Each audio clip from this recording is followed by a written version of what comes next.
Hello, and welcome to Why We Are Christians. My name is Kent Philpott, pastor of Miller Avenue Baptist Church in Mill Valley, California. That's San Francisco Bay Area, but we're talking to somebody halfway across the country, middle of Arkansas. All right, Sherrie, here it is. I'm going to try your last name. Muasau? Close. Muasau. Muasau, okay. And you say it's a Samoan name, okay? Yes. Very good. Yes. So you say you're in Benson, Arkansas. Correct. Okay. Well, thanks for being willing to come on the program. And, Thanks for having me. And so this is the first of two programs, Sherrie, and we're just going to get to know you in the first program. And so where were you born? I was born in Little Rock, Arkansas. In Little Rock, okay. All right. Mm-hmm. So you're staying pretty close to home. Well, I came back home. Oh, I've been all over, but I came back home. Okay, you came back home. All right. Tell us a little bit about your family of origin then, your parents and grandparents. How did that family all come together? Okay, so my mom is from Arkansas, from a little town called Paris, which is kind of northwest from here. And she moved to Benton whenever she was 9 years old. And then whenever she was a senior in high school, she went to Waxahachie, Texas to Southwestern Assembly of God College. And that's where she met my dad. And they immediately fell in love and got married when she was 18 and he was 19. Okay. All right. Very good. So that's sort of your family of origin. You got brothers and sisters? Yes. So I have a brother who is not quite 2 years older than me. And then I have a little sister who is 16 years younger than me. Okay. Surprise, surprise, you know. All right, Sherrie. So where'd you go to high school? Benton High School. In Benton High School? Okay. Uh-huh. Did you play Yeah. any sports in high school or do anything? I played basketball and I was in band. What instrument did you play? Trumpet. You played a trumpet. Uh-huh. Okay. Played it for a lot of years, but I haven't played now in a lot of years, so. Okay, you sort of gave up on the trumpet, huh? Yeah. Yeah. So, you had brothers and sisters? Right. So an older brother, so my brother and I, we're close to the same age, so we grew up together, and then we were both in high school when my little sister came along. Yeah, okay. So, what did you do after high school? Got married. So I got married at age 18, got divorced at 19, married the same guy again at 20, divorced him again at 21. Now, I have never heard anything like that.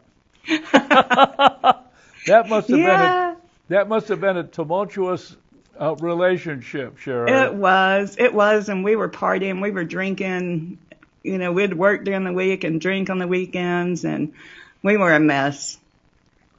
So neither time, it didn't last either time. Yeah. Did you have any kids with him? No, I didn't. Okay. I didn't. So. Okay. So it sounds like you were about 20 years old. Yeah, I was 21. 21. And Mm-hmm. So what happened after that? Okay, so when I was 21, I was drinking a lot. I was going out to the clubs 5 to 7 nights a week, drinking. I would walk into the club and order two double Jack and Cokes before I would even say hi to anyone, because that's what made me normal, in my opinion. It made me able to deal with anything. And I was dating this guy, and he broke up with me, and this older lady that we were both friends with, that I ended up being roommates with, said, well, he broke up with you because he doesn't like who you are whenever you drink. And I was like, what? I'm not even human until I drink.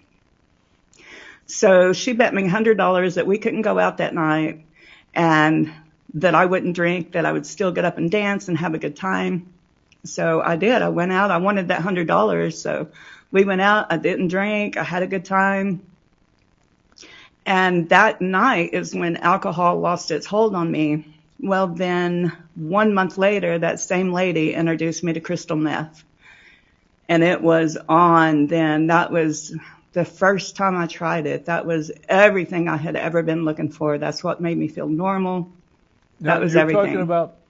You're talking about a drug, crystal meth? Yes. Okay. Yes. Did you take it with a pill or what? I snorted lines of it back then. So people snort it, they smoke it. Some people shoot it. Thank God I never shot it up, intravenously. But the reason that it made me feel normal is I had been SA'd when I was a young child, when I was ages 6 to 8. Yeah. Now say that again, Sherrie. And I know a lot of platforms don't like for you to say it, but I was sexually abused as a very young child.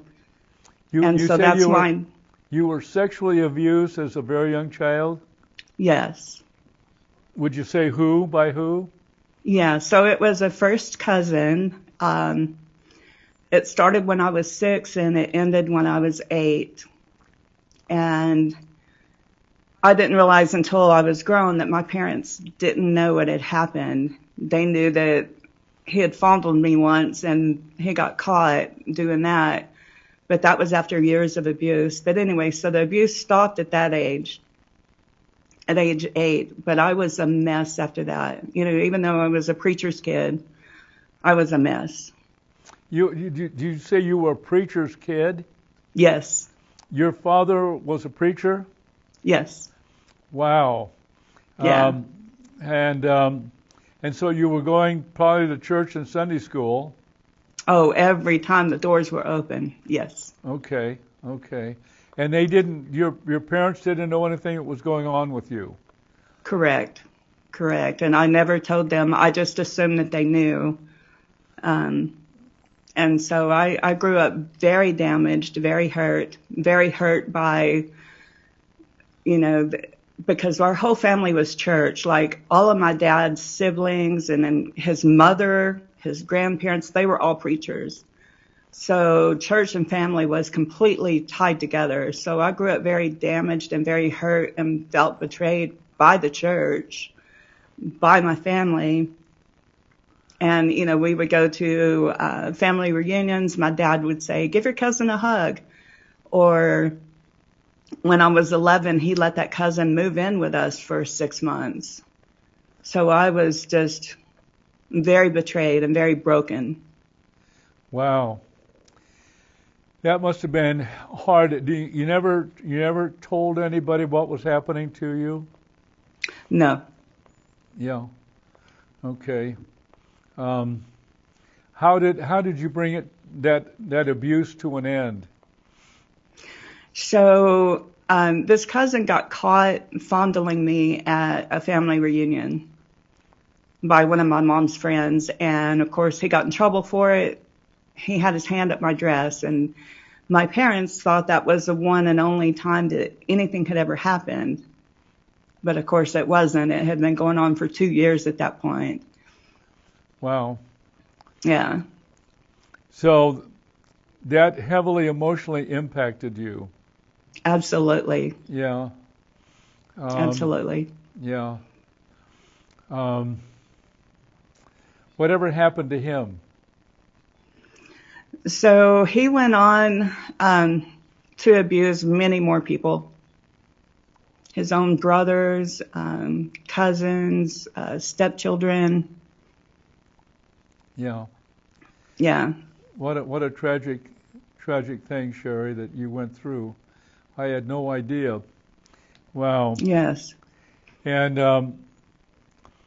that must have been a little bit difficult as a church-going person. Did you consider yourself a Christian at that point?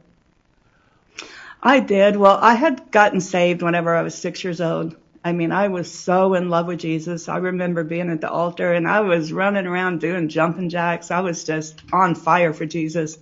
I got baptized when I was 6 years old. The first time I got baptized, I was 6 years old. And it was like 2 months after that the abuse started. Okay. Wow. But yeah, I always considered myself a Christian. But I was mad at God. I was mad at church people. I was mad, I was angry inside, but I hid it. I would act real social, because I was a preacher's kid and my dad was the youth pastor when I was, in my teenage years. So, I smiled and I acted like everything was fine until I got home, and then I just withdrew. And that was my whole life. And it was, my whole life was up and down. I love Jesus, roller coaster as far as my relationship with him, though. Wow. Let me just move a little bit. Okay. After you graduated from high school, then you got married, divorced.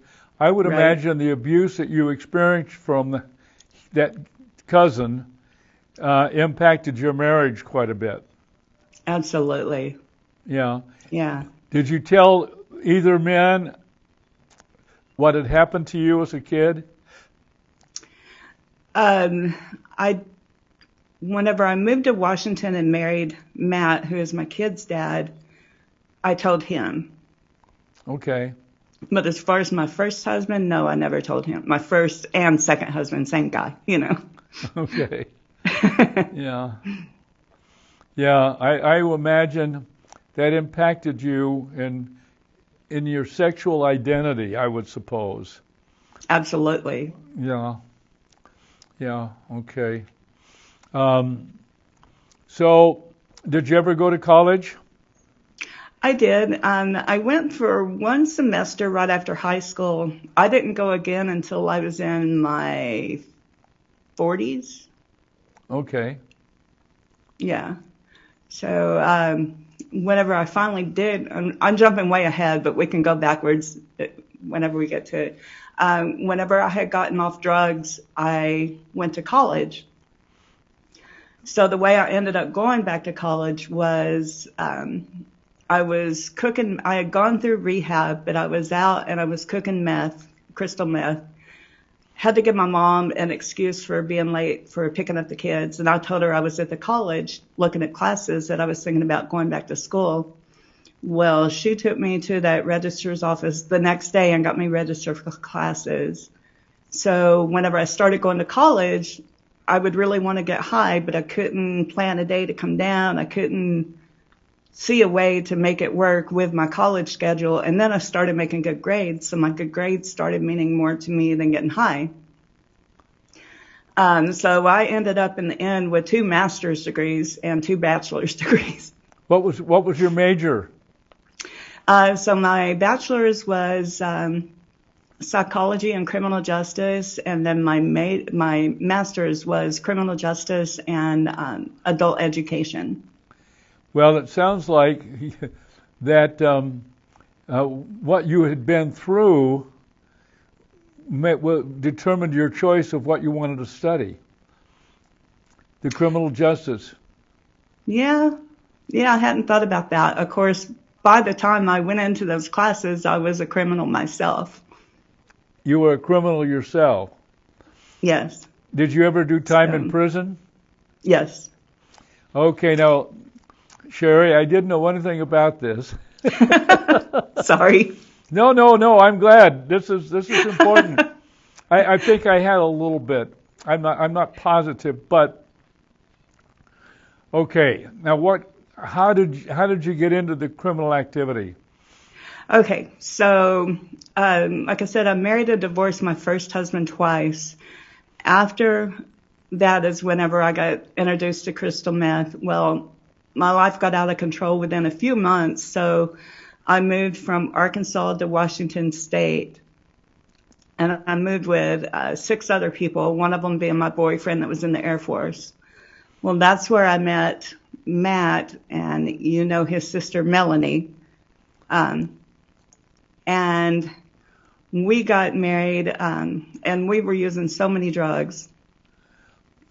So we had a son named Rocky back in the early 90s. So our life we had cleaned up in Washington State. We had been on drugs for quite a few years, and then we cleaned up and we moved to Texas where my parents were so that Matt could play professional baseball.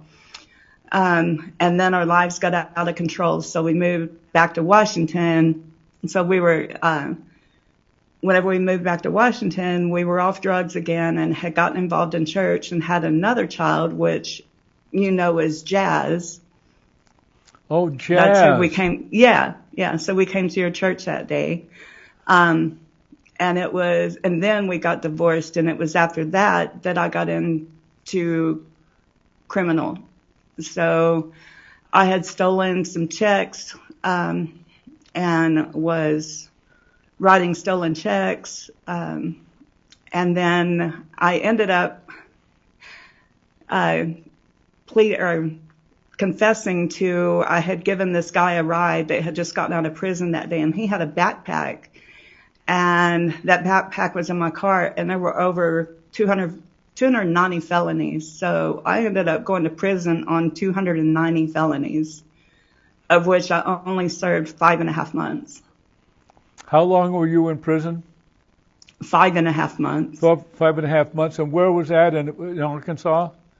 No, that was in Washington State. Washington State. Okay. Mm-hmm. Wow. So what was your prison experience like, Sherrie? So it actually wasn't bad because I had been homeless for a good almost a year before I went to prison. Except for a couple of months before I went to prison, I wasn't homeless. But I had been homeless for a long time. And so prison was kind of a relief. It made me get off the drugs, and I didn't want to use while I was in there. And we had this little lady that came and did it was a little black lady, and her name was Miss Pearl. And she came in there and had church. And she had church. We had Pentecostal church in that prison. So my prison experience was actually a breeze. But whenever I got out, I went from the prison to the parole office to the drug man and got high. Wow. So I went right back to it. You went right back into it. Yeah. Wow.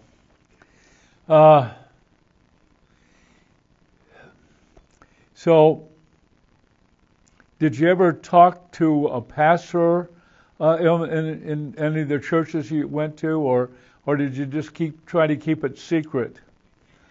I never talked to them about the drug use, but I never specifically hid it. I wasn't, quote unquote, ashamed of it, and I wasn't ashamed of my prison, but I just didn't stay grounded in the church long enough. Whenever Matt and I first got off drugs together before we had our first child, we got involved in the church, and we had both gotten baptized, and we're living for God, but I never got close with that pastor or had any kind of communication with him. And then we left there and moved to Arkansas, and we were going to church, but I didn't share anything with the pastor at that point. Okay. Now, I think we're talking about your third marriage, Sherrie. Right. Now, it was technically my third marriage, even though my first and second marriage was to the same guy. Right. Okay. Yeah. Now, was he engaged in drug use too? Yes. Okay, so the both of you. Right. Did you have a sense that was sinful or wrong, your drug use? Well, yeah, I did.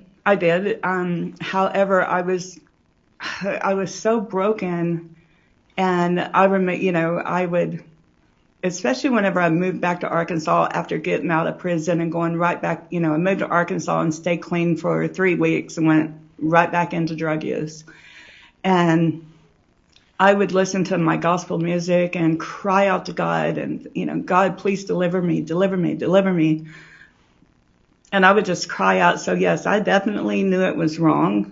But I was powerless. I felt, they teach that in the NAA and the Celebrate Recovery programs and stuff, that you are powerless, that your addiction is stronger than you. And I like to say that without God, I'm powerless over that.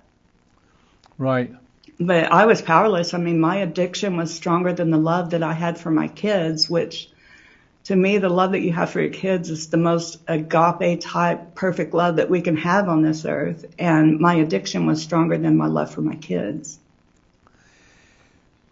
Wow. Yeah. What an experience. So there you are, back in Arkansas, married, and you've got a kid or two, right? Right. I've got 2 kids, and at this point, I was divorced. At this point, you're divorced. Okay. Right. Okay. And now, your kid's still around?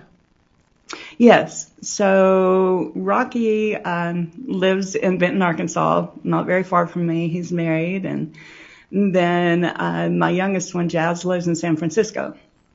Okay. I have to say right now, my second oldest daughter lives very close to you. Right. That's what Katie was telling me. Yeah, she lives very close to you. I'm going to try to get you together. And that would be awesome. Yeah, she's great. Married to Bill, got 4 kids, and 3 grandkids. So I'm a great I'm a great grandfather. Nice. Yeah. Nice. both of my oldest daughters, I have great grandkids with. So I'm going to introduce you to my daughter Grace. Okay. And I would love that. Yeah. You guys got to be very close together. Okay. Yeah, you bet. Great lady. So you went through the divorce, and where do you stand now, Sherrie? Okay, so I'm actually so this is kind of the crazy part. I actually married a Hispanic guy after I came back to Arkansas, and we were only together for 5.5 months. So you got married for 5.5 months. Yeah, and that was back in 2002, and I have been single ever since. Okay. Or 2003, I think. Now, your parents are not around anymore now? No, my mom is. My dad passed away in 2021, so he's in heaven. And I actually live with my mom. So you she's do? 83. Mm-hmm. Okay. Right now you live with your mom? Yes. Okay, good. Good for you. Okay. Yeah. All right. So you've lived a struggle of a life, and now here you are. The Lord cared I don't for you struggle anymore. I don't struggle anymore. Yeah, okay. So I've actually met your daughter. Right. Yeah. Tall. Yeah. Yeah. Okay. Yeah. I know. Okay. Yeah. Yeah, and then I met you on Mother's Day. That's right. We came to your church. Yeah. Yes. Yeah. I have a photo of you guys. Nice. I took a picture of you all. Oh, okay. Okay. I love that. So, we've got a little bit more time to go, and okay, I have a lot of more stories. There's a whole lot more. Give me some more stories. Okay. All right. So, whenever Jazz, whenever Jazz was 3 years old, was sexually abused by a man in our church. Who was sexually abused by who? Jazz. Jazz was. Jazz. by a man in our church. And that's when I looked up to the sky, I flipped God off, and I said, I'm done with you, F you, I'm done. Leave me alone. And it took about 5 months for my life to literally go to pot. So that is the one and only time that I would consider myself not a Christian, because and at the end of that is when I ended up in prison. So that I went downhill very quickly because of what had happened to my baby. Yeah. Jazz was 3 years old at the time. Wow. Yeah. And that all happened in That was all in Washington State, yeah. Yeah. You've been through a lot of trauma. Absolutely. A lot of trauma, Sherrie. And absolutely. You're not the only one. Right. Many people have been through this sort of thing. Right. That you've gone through. And very painful. And and you come through. Okay, now you give me another story or two. Okay. So after I moved back to Arkansas after getting out of prison, I got off parole, and the following year I got arrested 5 times in 1 year. After the 4th time, I had gone to court and had been sentenced to 10 years probation. And 17 days later, I got arrested again. And I had this probation officer, big man. He was about 6'8", I don't know, probably 400 pounds. He was a huge man. And he looked down at me and he pointed his finger down at me and he said, you're either going to prison or rehab, and I'll make sure that you do every day of the 10 years in there. And I was like, okay, let me try rehab. So I went to rehab, and that's when I realized that my addiction was stronger than the love for my kids. That's why I had moved across the country so many times, and no matter where you go, there you are. I always ended up back on drugs. So I was in rehab. I got that understanding. And I was in rehab for 4 months. The first weekend in my own home, I was cooking meth again. But it was for myself and by myself. So I was literally reading Purpose Driven Life. I was reading my Bible every day, and I was cooking meth and getting high. And I did that for about 3.5 months, and I was like, you know what? I'm done. So that's when I ended up, telling my mom that I was going back to school, and I ended up going back to school. That's when you went to college. Right. And right. you were in your 40s at that point. Right. Right. I was in my later 40s at that point. Okay. So went to college, and when I was just about to get my master's degrees, I actually got a job at a prison, even with my record. So my mom was teaching GED skills to the guys in this prison, and she said, well, why don't you apply and see if you can come be my helper for the summer? And I was like, they're not going to let me with my record. But I applied, and at first they told me no way. And I came home and I was like, well, something's wrong, because God told me yes. They called me back the next day and said, yeah, come on in. We want you to work here. So I ended up working at the prison for quite a few years, teaching GED and job readiness skills, and of course sharing my story every single day, saying, if I can get clean, you can get clean. Wow, Sherrie, that is fantastic. We have to close out for this first program. Okay. But we're going to come back in just a little great. while, so hang in. So be sure and look for Sherrie on program number 2 on why we are Christians. So long.